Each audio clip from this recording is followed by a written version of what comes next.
Hello, I am the Nerdy Chaplain, and this is Pastor Reacts to Open Churches During the Pandemic. Well, I'd like to start with some good news. Your pastor is now okay with you being on Facebook during worship. When this whole pandemic started, I was horrified to learn that some churches were not only defying social distancing, but were encouraging mass gatherings. My issue is not with the defiance. I'm a Congregationalist after all. That is one of our things. We defy authority. We were like Carol/Cheryl on Archer screaming, "You're not my supervisor!" And I believe that it is a church's role in this society to defy authority when there is a grave injustice, like when they marched for civil rights. So it's not the defiance. Churches should not have needed the government's permission to react to the pandemic. We all saw the devastation in Europe, especially in Italy. From that, we all should have seen to the safety of the people under our care, and even the wider communities. Proverbs 22 tells us that a shrewd person sees danger and hides himself. The naive keep right on going. And in Proverbs 27, a prudent man foresees evil and hides himself. So I was shocked and horrified to learn about these open churches. And my sources for these, unless I know otherwise, are either going to be MSNBC or the Young Turks. So let's start with Liberty University. So Jerry Falwell Jr. believes that the pandemic is just overreacting and politicalization to get at Trump. So he had 1,000 to 2,000 students return to campus, even though Liberty has a massive telecommunication capability. They have so much online, and they're more than capable of shifting the entire university to online. So he also orders all of his workers back, and I was shocked when I'm hearing Falwell talk about how nobody else is going to get hurt. It's like he doesn't realize that he is like in a city that there's 50,000 senior citizens in the general vicinity of Liberty University. Also, a parent of a student, actually I think it's 3 students, is self-described as right-wing as they can get, voiced his concerns to Falwell, who replied to the parent by calling him a dummy. Why do we even listen to these types of people? Falwell said that he wanted to be provocative. Is that worth risking the lives of those students and the surrounding communities? Or is it the tuition money that you're wanting? All right, there's Jonathan Shuttleworth, an evangelical pastor in Pennsylvania. Now, he encouraged a mass gathering on Easter, like Woodstock level. That's what he said. But then also he attacked pastors who hold their services online, calling them sissies who have had their balls cut off. Now, while I can be salty among my close friends and family, I have never behaved like this in a professional setting. He is using the language of bullies, not Christians, and attacking the other sheepdogs of Christ's flock for wanting to keep them safe. Shame on you. By your actions and words, you reveal yourself to be no pastor. Jesus says, "It is not what goes into your mouth that makes you unclean, it is what comes out of it. So go get some mouthwash." Now there's Kenneth Copeland. He's a televangelist, He's the guy that declared COVID-19 dead back on March 29th. He's the guy, I call him the poof guy. He's the guy who were in the videos online. He's going, poof, COVID is dead. Now, first off, you are opening up the church to ridicule. This is not what was meant about being fools for Christ. Anyway, you are putting God to the test. Don't do that. Paul warns us in 1 Corinthians chapter 10, we should not test Christ, as some of them did and were killed by snakes. More importantly, Jesus quotes Deuteronomy 6:16 in Luke 4, parallel Matthew 4. Jesus answered, but it also says in scriptures, do not test the Lord your God. There's Howard Browne. He is the Tampa mega church leader. He was arrested for violating the ban on gatherings. This one's curious. See, his mega church, it's rigged to broadcast. So he broadcasts his Sunday services. Not only that, it's my understanding they say this broadcasts things nightly. It doesn't say what they broadcast, but there is daily output. Right. Now, for some reason, I'm finding that televangelists are not handling this pandemic very well. And I don't get it. Why? They are already set up for this. They could quickly and easily shift to a safe way to continue ministry. Now, is it because they need congregants in the room? I mean, why do they need it? Is it their vanity? Why risk lives for that? And maybe it's the money. People can't donate if they're not there. All right, and then there's Tony Spell, a pastor in Louisiana.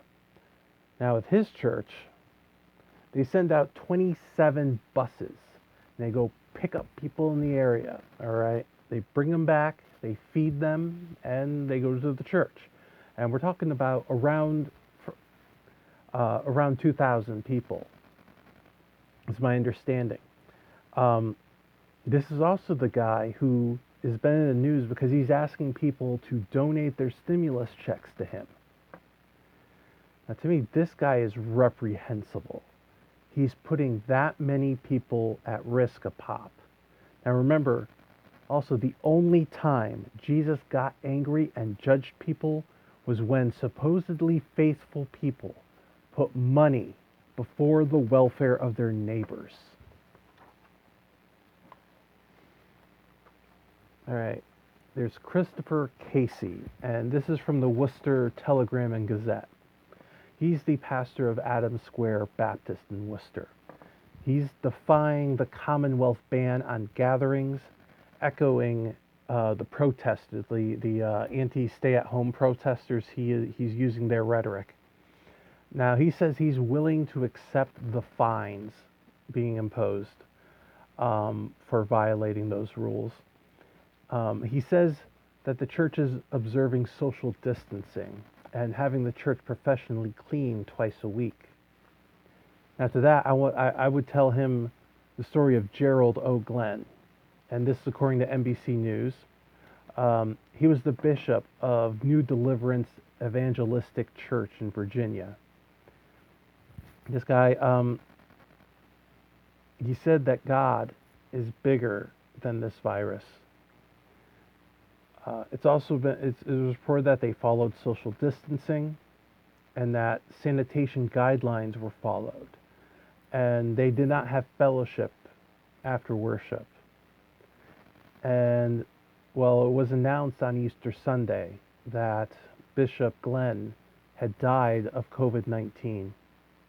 And also, now 4 of his family members have also contracted it. His daughter said he wanted to give people a message of hope, that it is okay that this virus is out there. God is out there too.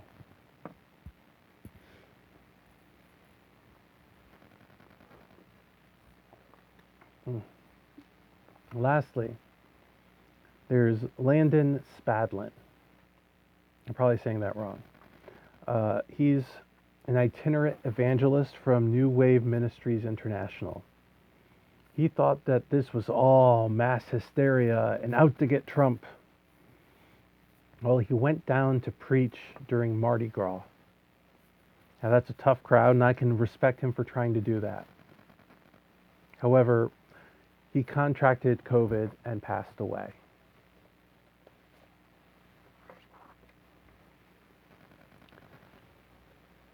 To the pastors who are keeping their churches open, I say this. You are supposed to see to the physical and spiritual needs of the flock, to be the sheepdogs to Christ's shepherd. Instead, you have allowed the wolf in sheep's clothing past you, bringing death and heartache instead. Donning the mantle of pastor gives you great power. And as Uncle Ben advised Peter Parker, with great power comes great responsibility. Did Jesus ever put the disciples or anyone directly in harm's way? Why are you not willing to take a few extra steps to ensure the safety of your congregants? And what are you and your church doing to actually help your neighbors in need? Stuff like food drives or mental health checks or phone calls. And what would Jesus say of you putting his flock in danger?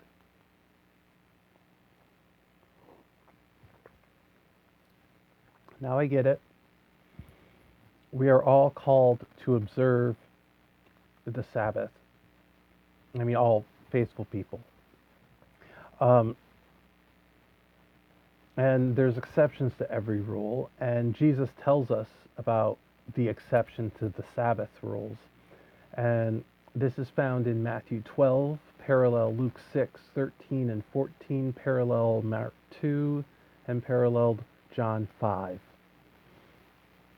Now, either the disciples will work in the Jewish sense. What they did, it was like picking grain. You aren't supposed to do work, which is broadly defined, broadly and specifically defined. Anyway, or Jesus healing on the Sabbath. Now, Jesus is called out for this. Jesus rebukes the person and then gives a lesson and talks about the importance of life and seeing to the concerns of people. I'd like to highlight two things he said. One in Matthew. He's quoted as saying, "I desire mercy and not sacrifice." And in Luke, Jesus says, "I ask you, is it lawful to do good or to do harm on the Sabbath, to save life or destroy it?" Now, in some Jewish communities, the Sabbath day rules are very strict, and there's a concept that's the exception, and I'm going to mangle pronouncing this, the pikuach nefesh. And what it is that the concept is that the preservation of life overrides nearly any other religious rule. And it's so extensive that if there is a possibility that maybe a life, human or animal or otherwise, is in danger by something, then you hear about it, not only are you allowed to act, you are obligated to act. And the early Congregationalists, they also had very strict Sabbath day rules, but emergencies were always the exception, and we didn't have a term for that. It was just common sense. Now, Congregational theologian Jonathan Edwards posited that the intention of the action is vitally important and determines its validity or holiness. For example, doing the right thing because it was the right thing to do without hope for some reward is holier than doing the same action for reward, be it money, fame, or trophy. Now, those two pastors who died, while I disagree with their actions, I can respect that their intentions were holy. The rest of them, though, their intentions have been corrupt, seeking publicity, infamy, or money. Their desire for these things reveal who they truly are. According to the Gospel of Matthew, a tree is known by its fruit. So they are known by their fruit, by their endangerment of Christ's flock and their pursuit of greed and vainglory. They are not pastors. Their actions speak loudly. They are charlatans, and they disrespect the legacy of true martyrs of the faith. So, something more positive. How should a church respond to a pandemic? They should see to the needs of the people. Generally, they should see to the needs of the people, supporting them directly or supporting agencies that help. This is what Jesus has called us to do, to help others, help everyone in need, no matter what. Churches should bring comfort, not risks, to life. So churches, they've been adopting new approaches to ministry. Many of my congregational brothers and sisters are using Zoom, YouTube, and Facebook. A UMC church in Maryland has a drive-through talk and prayer system set up. Some churches have a drive-through blessing. Pastors are doing phone calls instead of visitations. DVD recordings are being made of pastors' messages. Some churches are using a drive-in where they're available, and they're plugging into the sound system. Or they're using a parking lot with the pastor standing on a crate and using a megaphone. And lastly, this story from a friend of mine about a church in Florida. They would set up in a field, and the cars are 5 feet apart, the windows are up, and the service would come in through the radio. And as they leave, they would drop their offerings out of the window in the form of gift cards for the needy, which are then sanitized before handing them out.